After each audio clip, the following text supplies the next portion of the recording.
Hi friends, welcome to our channel TNPSC Shortcuts. நம்ம இன்னைக்கான important questions பார்ப்போம். அதுக்கு முன்னாடி நம்ம நிறைய PDF டவுன்லோட் பண்ணி வச்சிருப்போம். இப்போ பொது தமிழ்ல எடுத்தோம்னா 10 PDF நம்மளோட மொபைல்ல டவுன்லோட் பண்ணி வச்சிருப்போம்.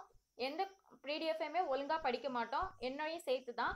பட் அப்படி பண்ணாதீங்க. ஏதாவது ஒரு PDF டவுன்லோட் பண்ணீங்க அப்படின்னா அதை ஃபுல்லாவே படிச்சு முடிச்சதுக்கு அப்புறம் இன்னொரு PDF டவுன்லோட் பண்ணி படிங்க.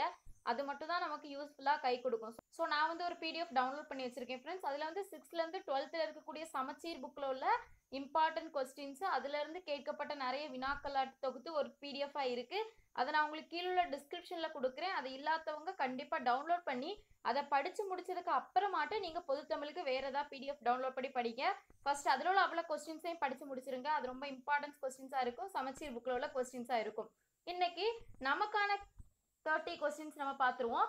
ஃபர்ஸ்ட் கொஸ்டின் பாருங்க, பா எத்தனை வகைப்படும் அப்படின்னு கேட்டிருக்கு. நம்மளுக்கு எல்லாருக்குமே தெரியும் பா வடிவங்கள் மொத்தம் எத்தனை, மொத்தம் 4 வகைப்படும். அது என்னெல்லாம் கேட்டாங்கன்னா வெண்பா, ஆசிரியப்பா, கலிப்பா, பஞ்சிப்பா அப்படின்னு 4 வகையா சொல்லியிருக்கு.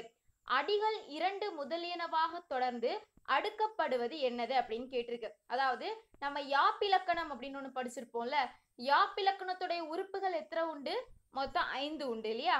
அந்த என்னெல்லாம் கேட்டீங்கன்னா அசை, சீர், அடி, தலை, தொடை அப்படின்னு 5 யாப்பிலக்கணத்துல படிச்சிருப்போம். அதாவது அதுல அசை அப்படிங்கிறது என்ன சொல்லுவோம் அப்படின்னா, ஒரு எழுத்து தனியாவோ சேர்ந்தோ ஒலிப்பது தான் நம்ம என்ன சொல்லுவோம் அப்படின்னா அசை அப்படின்னு சொல்லுவோம். சீர் அப்படின்னு என்ன சொல்லுவோம், அசைகள் வந்து பல சேர்ந்து ஒலிப்பதை சீர் அப்படின்னு சொல்லுவோம். அடி அப்படின்னு எதை சொல்லுவோம், 2 அல்லது பல சீர்கள் சேர்ந்ததை என்ன சொல்லுவோம் அப்படின்னா அடின்னு சொல்லுவோம். அதாவது கம்பேர் பண்ணி தான் வரும். அசை அப்படின்னா ஒரு எழுத்து தனியாவோ சேர்ந்தோ ஒலிச்சா அது அசை. சீர் அப்படின்னா அசைகள் பல சேர்ந்தது சீர் அப்படின்னு சொல்லுவோம். அடி அப்படின்னா 2 அல்லது மேற்பட்ட சீர்கள் சேர்ந்ததை வந்து அடி அப்படின்னு சொல்லுவோம். தலை அப்படிங்கிறது எதை சொல்லுவோம் அப்படின்னா சீர்கள் வந்து ஒன்றுடன் ஒன்று பொருந்தாம அமைவதை வந்து என்ன சொல்லுவோம் அப்படின்னா தலை அப்படின்னு சொல்லுவோம். சேர்வது அடி, பொருந்தாத அமைவதை என்ன சொல்லுவோம் தலை அப்படின்னு சொல்லுவோம். தொடைன்னு சொல்லுவோமே, அது என்ன பாத்தீங்கன்னா தொடுக்கப்படுவது அப்படின்னு சொல்லியிருக்கு. அதாவது 2 அடிகள் வந்து சேர்ந்து வரும்போது அதுல இருக்கக்கூடிய முதல் எழுத்தும் இரண்டாவது எழுத்தும் ஒத்து வரும்படி வருவதுதான் நம்ம என்ன சொல்லுவோம் அப்படின்னா தொடை அப்படின்னு சொல்லுவோம். சீர்கள் பொருந்தாம வந்த அது தலை, அடிகள் வந்து பொருந்தி வருவதை என்ன சொல்லுவோம் அப்படின்னா தொடை அப்படின்னு சொல்லுவோம். கம்பேர் பண்ணி படிக்கணும். உங்களுக்கு இது புரியல அப்படின்னா நீங்க கமெண்ட் பண்ணுங்க, நான் கண்டிப்பா இதுக்கு தனி வீடியோஸ் போட்டு உங்களுக்கு சொல்லுறேன், சரிங்களா. அப்போ இவ்வளவு தெரிஞ்சுட்டு அப்படின்னா இனி வரக்கூடிய 5 கொஸ்டின்ஸுக்கும் நீங்களே ஆன்சர் பண்ணலாம். நான் கொஸ்டின் சொல்றேன், நீங்க ஆன்சர் பண்ணுங்க. நீங்க எவ்வளவு மார்க் எடுக்கிறீங்க அப்படிங்கறத நீங்க எனக்கு கமெண்ட் பண்ணுங்க, சரிங்களா. அடிகள் 2 முதலினவாக தொடர்ந்து அடுக்கப்படுவது என்ன சொல்லுவோம், பா அப்படின்னு சொல்லுவோம். அடுத்த கொஸ்டின், 2 அல்லது பல சீர்கள் சேர்ந்து அமைந்தால் அது என்னது, அடி. சீர்கள் ஒன்றுடன் ஒன்று பொருந்தா அமைவது என்னது, தலை. அசைகள் பல சேர்ந்து அமைவது சீர். ஈரெழுத்து தனித்தோ இணைந்தோ ஒலிப்பது அசை. அப்போ அசை, சீர், அடி, தலை, தொடை அப்படிங்கிறத படிச்சு வச்சுக்கோங்க. இதுல தொடை மட்டும் இல்ல, தொடை அப்படின்னா என்னது, 2 அடிகள் சேர்ந்து வரும்போது முதலுள்ள எழுத்தும் இரண்டாவது உள்ள எழுத்தும் ஒத்து வரும்படி வருவதுதான் நம்ம என்ன சொல்லுவோம் அப்படின்னா தொடை அப்படின்னு சொல்லுவோம். முதல் எழுத்து ஒத்து வந்தா அதை எதுகை அப்படின்னும், இரண்டாவது எழுத்து ஒத்து வந்தா அதை மோனை அப்படின்னு சொல்லுவோம். உங்களுக்கு வேணும் அப்படின்னா நான் தனி வீடியோஸ் போடுறேன். அடுத்த கொஸ்டின், யாப்பு என்பதன் பொருள் என்ன அப்படின்னு சொல்லியிருக்கு. யாப்பு அப்படின்னு எதை சொல்லுவோம், கட்டுதல். நாஞ்சில் நாட்டு கவிஞர் யார் அப்படின்னு கேட்டிருக்கு. கவிமணி. கவிமணி ஸ்கூல் எங்க இருக்கு, நாகர்கோவில், அதாவது நாஞ்சில் நாடுல இருக்கு. ஸோ நாஞ்சில் நாடு கவிமணி. அடுத்த கொஸ்டின், இருபொருள் தருமாறு சொற்களை பாட்டில் அமைத்து பாடுவதில் வல்லவர் யார் அப்படின்னு கேட்டிருக்கு. அதாவது ஒரு வார்த்தைக்கு 2 பொருள் தரது மாதிரி பாடல்கள் பாடுவது யாருன்னு கேட்டா காலமேகம். அவருடைய பேர்லயே பாருங்க காலம் மேகம் அப்படிங்கிற 2 வார்த்தை இருக்கு. ஸோ இரு பொருள் அப்படின்னாலே காலமேகம். அடுத்த கொஸ்டின், சலதி அதனுடைய பொருள் என்ன அப்படின்னு கேட்டிருக்காங்க. சலதினா கடல். உதயம் அதனுடைய பொருள் என்ன அப்படின்னு கேட்டிருக்கு. உதயம் அப்படின்னா கதிரவன். குமரகுருபரர் வாழ்ந்த காலம் எத்தனாம் நூற்றாண்டு அப்படின்னு கேட்டிருக்கு. காலம் 17ஆம் நூற்றாண்டு. அடுத்த கொஸ்டின், மதுரை கலம்பகம் என்ற நூலின் ஆசிரியர் யார். மதுரை குமரகுருபரர். அடுத்த கொஸ்டின், முத்துக்குமார சுவாமி பிள்ளைத்தமிழ் நூலின் ஆசிரியர் யார். அதுவும் குமர குருபரர். குமாரசாமி குருபரர். தமிழின் தொன்மையை உலகறிய செய்தவர் யார் அப்படின்னு கேட்டிருக்கு. Answer Caldwell. எப்படின்னா, அதாவது இப்ப எதை நம்ம உலகறிய செய்யணும்னாலே நம்ம என்ன பண்ணணும், ஹார்ட் ஒர்க் பண்ணணும். அப்போ உலகறிய அப்படின்னாலே ஹால்டுவெல், ஹார்ட் ஒர்க் ஹால்டுவெல். அடுத்த கொஸ்டின், செந்தமிழ் செல்வர் என்று அழைக்கப்படுபவர் யார்? தேவநேய பாவனர். சரிங்களா, செந்தமிழ் செல்வர் தேவநேய பாவனர். பூங்கொடி என்னும் காவியத்திற்கு தமிழக அரசு பரிசு முடியரசனுக்கு வழங்கப்பட்ட ஆண்டு எதுன்னு கேட்டிருக்காங்க. முடியரசனுக்கு வழங்கப்பட்ட ஆண்டு 1966. யார் கவிஞன் என்ற நூலின் ஆசிரியர் யார் அப்படின்னு கேட்டிருக்கு. முடியரசன். அப்போ முடியரசனுக்கு வழங்கப்பட்ட ஆண்டு எதுன்னு கேட்டா 1966. யார் கவிஞன் என்ற நூலின் ஆசிரியர் யாருன்னு கேட்டா முடியரசன். பில்லி பாரதம் என்ற நூலின் ஆசிரியர் யார் அப்படின்னு கேட்டிருக்கு.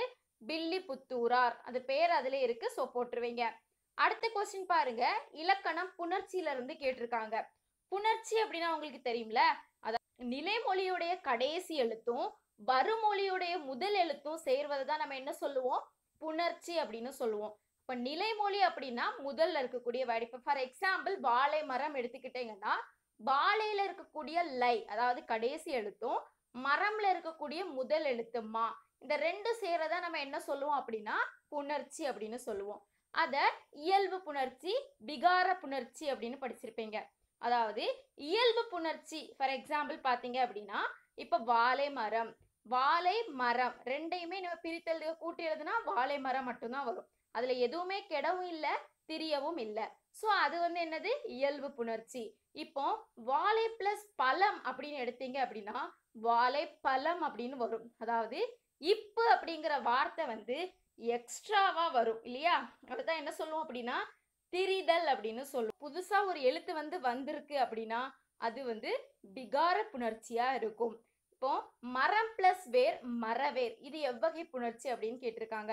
இப்போ மரம் பிளஸ் வேரை சேர்த்தோம் அப்படின்னா இம் அப்படிங்கிற வார்த்தை கெட்டு போயிடுச்சு அப்படிதானே, அப்ப இது என்னதான் இருக்கும், கெடுதல். நிலைமொழியும் வருமொழியும் சேரும் போது எவ்வித மாற்றமும் ஏற்படவில்லை எனில் அது என்ன புணர்ச்சி அப்படின்னு கேட்டிருக்காங்க. நம்ம சொன்னோம்ல, நிலைமொழியும் வருமொழியும் சேரும் போது எந்த மாற்றமே இல்லை அப்படின்னா அது இயல்பு புணர்ச்சி. மாற்றம் வந்துச்சு அப்படின்னா, இப்போ வாழை பிளஸ் பழம் வாழைப்பழம் இப்புங்கிறது ஆட் ஆகுது, அது வந்து விகார புணர்ச்சி ஆயிரும். மரம் பிளஸ் வேர்ல இம் அப்படிங்கிறது கெட்டு போயிறதுனால அது கெடுதல்ல வந்துடும். கலீலியோ பிறந்த ஆண்டு என்ன அப்படின்னு கேட்டிருக்காங்க. 1564. புணர்ச்சி அப்படிங்கிற கான்செப்டுக்கு தனியா நோட்ஸ் வந்து நம்ம சேனலுக்கு ஒரு பிளாக் ஸ்பாட் இருக்கு, அதுல நான் போட்டிருக்கேன். அந்த பிளாக் ஸ்பாட்டோடைய லிங்கையும் நான் கீழே டிஸ்கிரிப்ஷன்ல கொடுப்பேன். நீங்க அதுல போய் புணர்ச்சிக்கான நோட்ஸை வந்து நீங்க பார்த்துக்கோங்க. சரிங்களா, அது உங்களுக்கு ஈஸியா இருக்கும் படிக்கிறதுக்கும்.